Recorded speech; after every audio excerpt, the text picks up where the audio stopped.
our new owners have learned that, so they have things like Shearer come in here and there. They've had Keegan come in and do chats with the lads. You know, that they've understood the heresy of what Mike Ashley wouldn't do. He wouldn't allow people like that to the games, or, you know, the whole thing with Alan Shearer with telling him he had the job and then saying to him go on a holiday and then texting him saying, well, you don't have the job anymore, I've given it to Chris Hughton.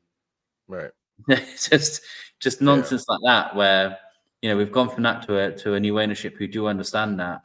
So I think it's important to keep like some sort of bedrock of like people who understand the club, because at least they can be in there, you know, whether it's in a changing room or whatever, at least they can give that like experience to the players.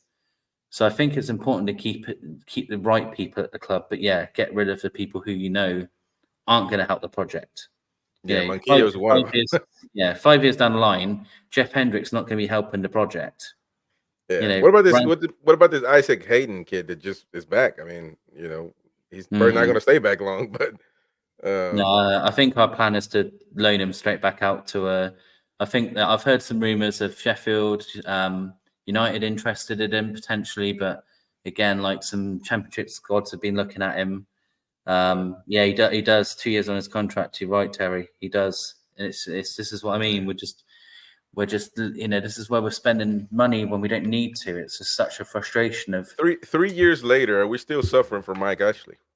It's and this is what, and I was saying this earlier on the other show, that this is where when someone new meets me or someone who doesn't know me meets me and they realize I'm a Newcastle fan and they go like, oh God, like, why do you know, fans always moan on about this and moan on about Ashley and, you know, he wasn't that bad, was he? And it's just like, God, you have no idea.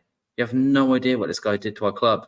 Like, they're just so ignorant when it comes to like, understanding what he did to Newcastle. The fact that he used it as an advertising board, he got rid of St. James's Park as a name. We were called sportsdirect.com arena for a bloody year. You know, it took Wonga, it took a horrible company like Wonga to say that's mental. We're going to buy out the name and we're going to rename you St. James's Park. It took a bloody loan shark company to do that for us. You know, we had Northern Rock on our shirt that went out of business and the taxpayer of England had to bail them out. You know, it's just poor decision after poor decision.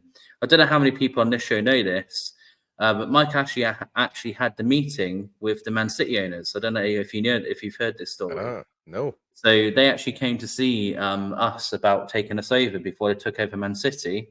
Mike Ashley turned up for that meeting drunk. Wow. And that put them off, and they bought Man City. That's a true story. So if is that a true story? That is a true, 100% true story. I promise on my life, and a lot of people will probably know that story. Wow. And if that meeting would have gone well, potentially, I'm not saying for definite, potentially we would have been the club they took over. Wow. And 10 years later, man, that would have been, who knows?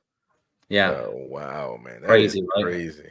That is crazy to believe. Well, not really, but I mean, but it's a crazy act for sure, man. I didn't know that. Yeah, man. That's a gem you just put out there, and I'm sure you will make it to Twitter and Instagram.